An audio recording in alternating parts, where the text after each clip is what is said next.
Hi, this is Edith, Educational Technologist at Oregon Tech, and in this video I'm going to go over the hover menu that is available in Skype for Business. This is something that I do cover in the trainings, so if you want more in-depth information about it, please attend one of the trainings or contact me at edith.warden@oit.edu or my extension is 51730. You can also Skype an IM to me as well, and I would be more than glad to chat with you. Okay, so what I would like to start with is the hover menu. And what that is when you get into Skype for Business, you can go into any of your contacts. So I'm going to just pick my group here.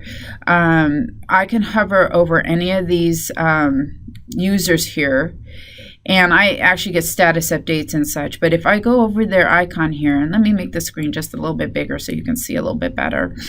If I go over highlight over the icon, you can see I have a few other icons that actually pop up after doing that. And so what I have here is the I am.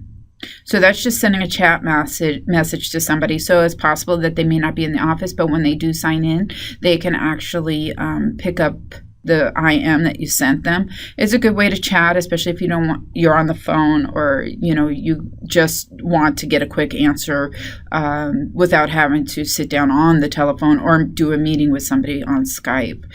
So the next feature is a call feature. Now, calling through Skype is not enabled right now, although it does say Skype call. It is just basically to call them on Skype. When that feature becomes available to everybody, then you should be able to just click on that and actually call them, and it would just be an audio call. It's not a video call. So it's like talking on a phone, and same process and everything. It's just through Skype versus on the telephone and without video. And then, of course, you have your video call, and you can see the difference between the calls here. So this is call, and then you can see that I'm going to start a video call with Carissa. Thank you, Carissa, for letting me share your information here. So it tells me who I'm calling, and you can see that it's at the OIT.account. So I know that I'm calling the Skype for Business account versus a telephone number. I also have contact information, so if I click on that, I get all of this information here. I can even schedule a meeting through here, and I'll be covering scheduling meetings a little bit later. What their email address is, what their phone number is. This is where we get the information from, where she's located, who she works for, and address. And I also, as you can see here, have the same kind of menu available on the hover menu. And you can also pin this right here if you wanted to. And that just means that anytime I go away from this, I don't have to worry about it going away, because I might need that information at some point. Perhaps I want to call her by phone, and this is just an easy way to get there. And last but not least is your ellipsis. We have more options here. And so you can see that's similar almost to the contact card, because we can send an email, we can schedule a meeting, we can continue a conversation, because our conversations are archived to our Microsoft Outlook. I can add her to a favorite. It's somebody I call a lot, so it's a favorite. I can actually copy her to a different group. So say I want to copy her to test, I can actually copy her in there, and she will be in my test group, and we can see that real quick. So you can see now she's also in my test group. We can continue here with the more options. I can also move the contact if I wanted to. So instead of just copying her to another group, I can actually move her to a different group, because I want to be able to open up that group and do multiple calls. And that's something else we'll talk about in just a few minutes. I can actually remove her from the group, say I don't want her in there anymore, so I can click on that and it removes her from the group. But I should still have her in my group here.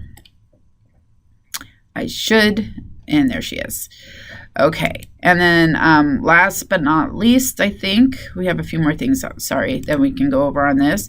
I can actually remove her from my contact list. I really don't think that's a good idea. For me, she's part of our organization, but if it's something that somebody you don't contact anymore and your contact list is just getting so full, this is a good way to just start cleaning it up.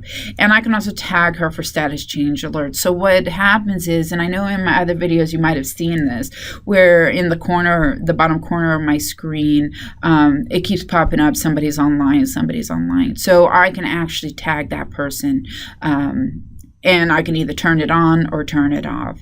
So it just depends on the person's preference. I sometimes like to have it because I may be looking for somebody in particular that I need to know when they come online. So this is how you would use it. And so one other thing I did want to go over real quick, because it's kind of a little bit part of this, is that if you want to send a IM or mass emailing or whatever, you can actually right click on your group and you have all of these options also available.